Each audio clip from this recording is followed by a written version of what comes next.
നല്ല അതിമനോഹരമായ ഒരു ബോട്ടിങ്ങും കഴിഞ്ഞ് പ്രകൃതിയുമായി ഒത്തുചേർന്ന് ഒരു ഹൈക്കിംഗ് കഴിഞ്ഞ് മുകളിൽ ചെന്നിട്ട് ഒരു ചെറിയ ചാറ്റൽ മഴയും കൊണ്ട് കുളിരു കൊള്ളുന്ന തണുപ്പും ആസ്വദിച്ച് രണ്ട് അതിമനോഹരമായ വ്യൂ കണ്ടാലോ? അന്നാവാ നമുക്ക് യാത്ര തുടങ്ങാം.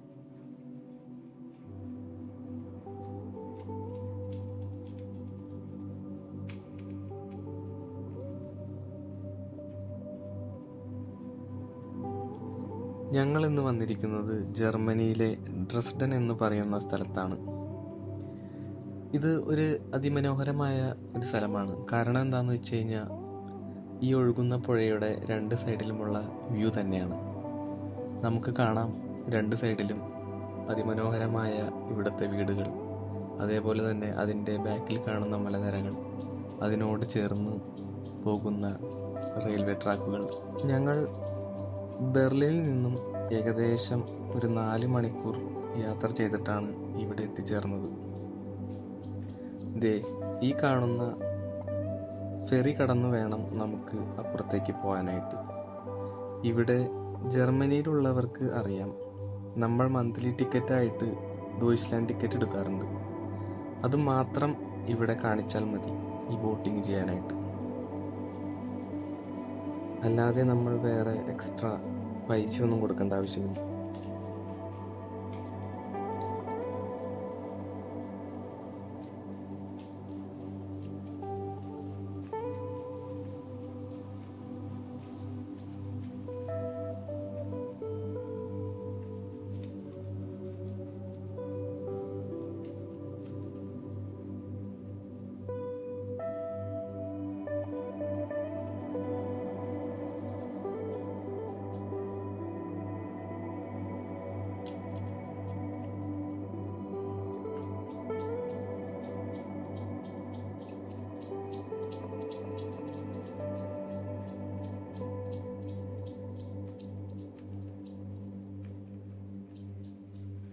ഞങ്ങളങ്ങനെ ഫെറി കടന്ന് അപ്പുറത്തെത്തി.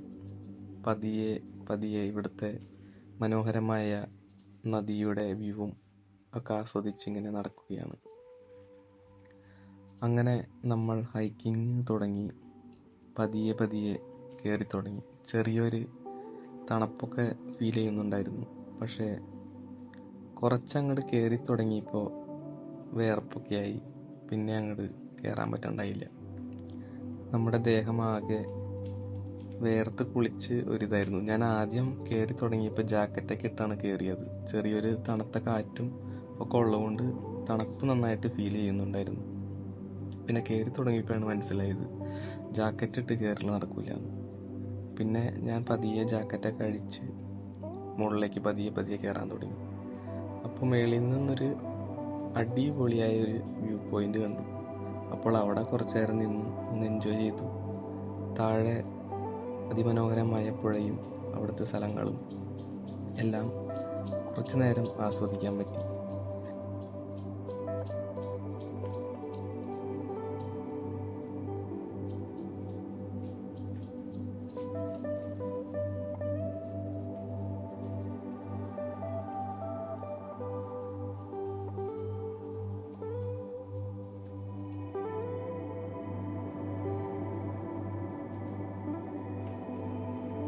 പിന്നെ കുറച്ചങ്ങോട്ട് നടന്ന് തുടങ്ങിയപ്പോൾ ഹൈക്കിംഗ് ഒക്കെ മാറി ഒരു പരന്ന നിലം പോലെ. പിന്നെ സുഖമായിട്ട് നമുക്ക് യാത്ര ചെയ്യാൻ പറ്റി. ഇവിടെ വന്നപ്പോൾ ഒരു ചെറിയ റെസ്റ്റോറൻറ്റ് കാണാൻ പറ്റി. അതേപോലെ തന്നെ ഒരു ചെറിയൊരു മാപ്പും കാര്യങ്ങളൊക്കെ കൊടുത്തിട്ടുണ്ട് ഈ സ്ഥലത്തിൻ്റെ.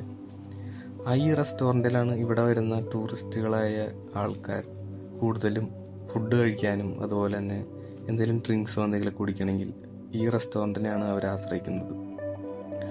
ഇപ്പോൾ നമ്മൾ പതിയെ നടന്ന് വ്യൂ പോയിന്റിൻ്റെ അവിടേക്ക് ആ ഒരു എൻട്രൻസിലേക്ക് എത്തിച്ചേർന്നു.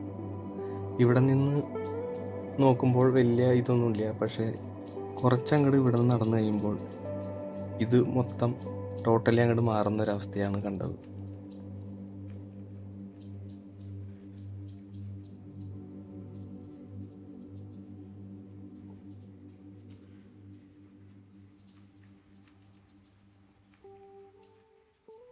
അങ്ങനെ നമ്മൾ മുകളിലെത്തി. ഞാൻ നോക്കിയപ്പോൾ അതേ ഒരാൾ നമ്മുടെ ക്യാമറയ്ക്ക് പോസ് തന്ന് ഇവിടെ ഇരിക്കുന്നു. ആശാൻ അങ്ങനെ കുറച്ചു നേരം നമ്മുടെ ക്യാമറയ്ക്ക് പോസ് തന്ന് അപ്പുറത്തേക്ക് ഓടിപ്പോയി.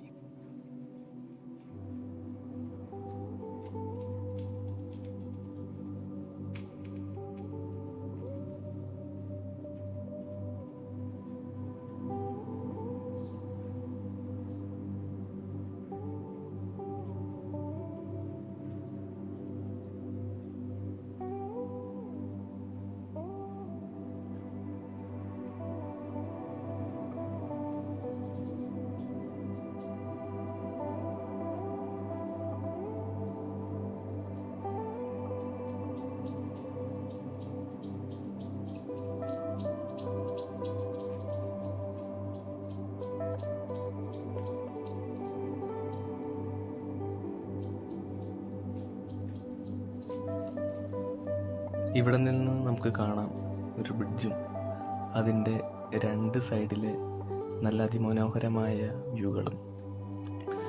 ബ്രിഡ്ജിൻ്റെ ഫ്രണ്ടിലെ വ്യൂ നമുക്ക് കാണാം പർവ്വതങ്ങളും, അതിൻ്റെ കൂടെ ഒരു ചെറിയ മഴയും ഒരു ചെറിയ കുളിർ കൊള്ളിപ്പിക്കുന്ന തണുപ്പും വല്ലാത്ത ഒരു അനുഭവമാണ് ഞങ്ങൾക്ക് സമ്മാനിച്ചത്.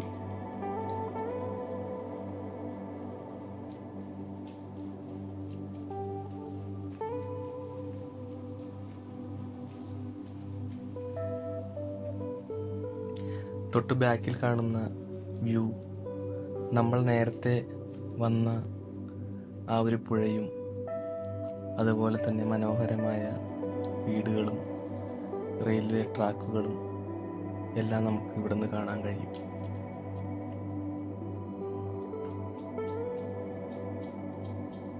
ഇതിൻ്റെ എക്സാക്റ്റ് ലൊക്കേഷൻ വരുന്നത് ചെക്ക് റിപ്പബ്ലിക്കിൻ്റെയും ജർമ്മനിയുടെയും ബോർഡറിലായിട്ടാണ്. നിങ്ങൾ ജസ്റ്റ് ഒന്ന് ഗൂഗിളിൽ സ്വിറ്റ്സർലാൻഡ് പാർക്ക് ജർമ്മനി എന്ന് സെർച്ച് ചെയ്താൽ മാത്രം മതി. ഞാൻ ഇതിൻ്റെ ലൊക്കേഷൻ്റെ ലിങ്ക് ഞാൻ എൻ്റെ ഡിസ്ക്രിപ്ഷൻ ബോക്സിലും കൊടുത്തേക്കാം.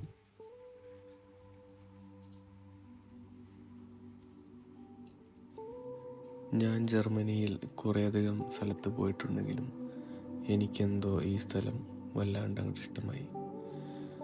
നിങ്ങൾ ജർമ്മനിയിൽ അല്ലെങ്കിൽ യൂറോപ്പിലുള്ള ഒരാളാണെങ്കിൽ നിങ്ങൾ തീർച്ചയായിട്ടും കണ്ടിരിക്കേണ്ട ഒരു സ്ഥലമാണ് ഇത്. അപ്പോൾ ഇതേപോലത്തെ വ്യത്യസ്തമായ വീഡിയോവുമായി കാണുന്നവരേക്കും എല്ലാവർക്കും ബൈ.